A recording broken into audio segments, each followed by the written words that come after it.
ninyo, ang ibig sabihin ng common fund niyan, kayong 76 lang maglalagay dyan kasi kayong upper class eh.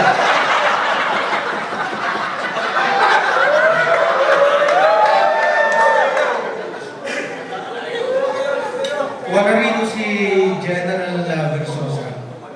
Pero sabi niya sa akin siya, alam mo, ang isa pa sa rason kung bakit very, very close ang 76 at 78. I think, look at the statistics. I think we hold the record of having the most number of an upper class joining the ranks of an underclass. Ang daming mga 76 na naging 78. Tingnan ninyo. Mas Perilla, Morris Montilla, Odette Bukirin, ang dami. Botong Silva. Pero may binulong sa akin si General Versosa, sabi niya, lahat ng reject ng 76, hindi na namin. Biro lang.